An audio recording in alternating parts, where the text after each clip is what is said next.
대한민국은 왜 이렇게 불가사의한 나라가 되었는가? 온 세계가 극찬하는 감동의 민주주의와 경이로운 경제 성장을 동시에 이룬 나라가 왜 자살률, 노동시간, 불평등, 산업재해 사망률, 남녀차별, 출산율 등에서 세계 최악의 지표를 보이는가? 이상적인 사회를 실현하기 위한 제도적, 물적 조건을 모두 갖추었는데 왜 우리는 점점 더 사회적 지옥을 향해 가고 있는가? 아무리 훌륭한 조건을 갖추고 아무리 성공적으로 적응해온 자도 한 걸음만 삐끗하면, 한 손만 잘못 짚으면 끝없는 나락으로 추락할 수 있는 것이 바로 대한민국 사회다. 이런 잘못된 시스템 때문에 오늘날 한국인들은 깊은 불안에 휩싸여 있다. 불안은 우리 사회의 기본 정조다. 어린아이도 불안하고, 청년도 불안하고, 대학생도 불안하고, 중장년도 불안하고, 노인도 불안하다. 실업자, 노동자, 농민, 회사원, 자영업자, 공무원, 전문직 가릴 것 없이 이 땅의 모든 이들이 불안에 떨고 있다. 불안은 한국 사회를 움직이는 본원적인 힘이며 사회를 통제하고 관리하는 숨은 지배자다. 불안은 인간을 길들이고 소진시키며 예속시킨다. 불안은 비인간적인 체제를 유지시키고 강화하며 변혁을 차단하고 저지한다. 마침내 불안은 생명을 죽인다.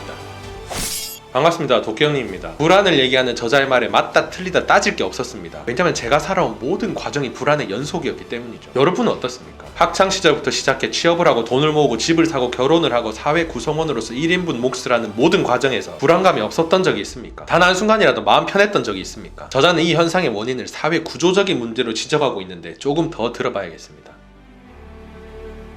한국의 교육은 교육이라고 부르기도 민망하다. 그건 차라리 반교육에 가깝다. 본래 교육이란 개인의 잠재력을 끌어내는 것이 아닌가. 세상의 온갖 지식을 안으로 우겨 넣는 것이 아니라 저마다 다른 개인의 재능을 이끌어내는 것이 교육이다. 죽은 지식을 우격다짐으로 머릿속에 채워 넣는 것은 교육이 아니라 인간의 창조적인 정신에 대한 폭력이다. 학교는 단순히 지식을 가르치는 곳이 아니라 인간적 기품과 소양을 기르는 곳이다. 오로지 학습에만 목을 맬 뿐 정작 교육의 본령인 인간적 품성을 키우는데 한국처럼 소홀한 나라가 또 어디에 있을까? 지식의 습득만을 절대시하는 학습 기계가 성숙한 인격체로 성장하는 것은 불가능하다. 우리 학생들은 세계에서 가장 불행하고 우울한 학창시절을 보내고 있다. 획일화된 학습과 평가 시스템 속에서 개성과 창의성을 잃어가고 있고, 우정과 사랑의 감성은 사라지고, 경쟁과 대결의 논리만이 지배하는 살벌한 정글 같은 교실에서 절망과 불안을 내면화하고 있다. 학생들은 오로지 공부만 하는 기계로 전락하였고, 정규 수업 외에도 학원, 과외, 야자로 이어지는 엄청난 학습 노동은 그 시간과 강도에서 인권 유린 수준을 넘어선 지 오래다. 우리는 지금까지 학교라는 감옥에 학생들을 가두고 이들을 학습 노예로 훈육해왔다. 이제 우리 아이들을 모든 어른들이 공모하여 처박아 넣은 이 끔찍한 노예 상태에서 해방시켜야 한다. 어른들은 노예 감독관 노릇을 그만두어야 한다. 우리 아이들을 행복한 자유인으로 키워야 한다. 아이들도 행복할 권리가 있다. 그들도 다른 나라 아이들처럼 자유롭게 연애도 하고 마음껏 독서도 하고 연극이나 영화도 보고 박물관이나 미술관에도 가고 방학 때는 여기저기 여행도 다니면서 그렇게 자신의 고유한 삶을 향유해야 한다. 그렇게 인간적인 품성을 키우고 시민적인 자질을 높여야 한다. 자신의 개성과 천재성을 발견할 여유를 가져야 한다. 하지만 현실은 정반대다.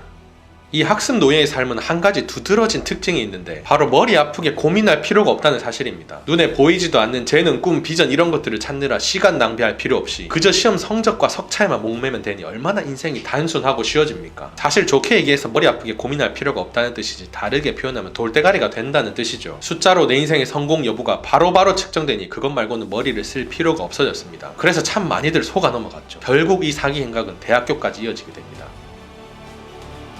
이 땅의 대학은 더 이상 진리의 상아탑도 정치의 공론장도 아니다. 대학이 스스로 대학이기를 포기했다. 대학 창시자인 홈볼트의 말처럼 대학이 교수와 학생으로 이루어진 자유롭고 평등한 학문 공동체라면 이 땅에는 기업이 선호하는 인재를 양성하는 고등 직업 훈련소만 존재할 뿐 대학은 없다. 대학 캠퍼스는 기업 상호를 단 건물, 기업 홍보물, 취업 정보물로 뒤덮여 있다. 다보는 건물을 지어주거나 연구비를 지원하는 방식으로 혹은 대학을 설립하거나 기존 대학을 구매하는 방식으로 대학을 지배하고 있다. 자본과 시장은 이미 대학을 평정한 지 오래다. 교수와 학생은 대학의 자유롭고 평등한 주체가 아니라 단순한 관리 대상으로 전락했고, 경쟁과 승자 독식의 논리 속에 학문 공동체는 붕괴했다. 진리, 정의, 연대의 가치는 낡고 시대착오적인 것으로 외면당하고 경쟁력, 효율성, 수익성, 선택과 집중 따위의 마케팅 용어들만 난무한다. 대학은 취업 학원으로, 학생은 지식 소비자로, 교수는 지식 소매상으로 전락했다. 대학은 지성의 폐허, 정신의 황무지, 정치의 불모지가 되어버렸다. 대학을 죽인 것은 이 땅의 권력이다. 그들은 진리와 정의를 존재 이유로 삼는 대학을 과거부터 두려워했다. 대학은 언제나 진리와 정의의 편에 서서 그 시대의 지배 권력과 맞서 싸웠다. 중세 대학은 종교적 도그마를 강요하는 교회 권력과 맞섰고, 근대 대학은 정치적 이데올로기를 강제하는 국가 권력과 투쟁했다. 4.19 혁명, 구마항쟁, 5.18 민주화운동, 6.10 항쟁으로 이어지는 민주화운동 과정에서 대학은 늘 선두에 섰고 노동운동을 일원화하고 조직화하는 데 크게 기여했다. 이에 기득권은 줄곧 대학을 억눌러 왔다. 의도는 명백하다. 기득권의 영구적인 집권과 자본의 총체적 지배를 위해 이들의 맞서는 최후의 보루인 대학을 무너뜨리려는 것이다. 그리고 마침내 기득권은 대학의 숨통을 끊어버렸다.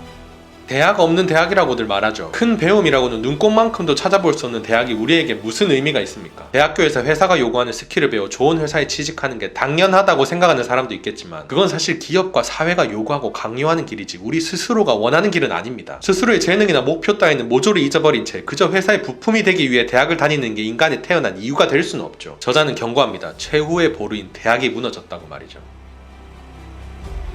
지금 무엇보다도 먼저 해야 할 일은 경쟁 이데올로기를 폐기하는 것이다. 경쟁 이데올로기는 한국 사회 전체를 지배해온 이념이다. 한국 사회는 경쟁을 당연시하고 심지어 긍정적으로 여기는 이상한 사회다. 절차의 공정성만 담보된다면 모든 경쟁은 선이라던 인식이 한국인의 뇌리에 뿌리 내려 있다. 이것이 한국 사회가 헬조선으로 전락한 중요한 이유이다. 끝없는 경쟁, 극단적 개인주의, 일상의 사막화, 생활 리듬의 초가속화. 여기서 주목할 점은 경쟁이 다른 부정적인 특성들의 원인이라는 사실이다. 차활적 경쟁으로 인해 개인주의가 극심해졌고 일상은 사막이 되었으며 생활 리듬은 살인적인 속도를 띠게 되었다는 것이다. 그러다 보니 한국에선 열등감 없는 사람을 보기 어렵다. 세상 사람들이 부러워하는 판검사, 의사, 교수도 예외가 아니다. 끝없는 경쟁의 수직적 위계 속에서 언제나 누군가가 내 위에 있다고 느끼는 것이다. 한국 사회를 특징짓는 오만과 모멸의 구조는 바로 여기서 생겨난다. 모든 인간을 획일화된 기준에 맞춰 줄 세우고 수직적 위계 질서에 배치하는 열등감으로 조직된 사회는 행복할 수도 정의로울 수도 없다. 어느 선진국도 우리처럼 가혹한 경쟁이 영혼에 깊은 상처를 남기는 곳은 없다. 경쟁에서 연대로 패러다임을 반드시 전환해야 한다.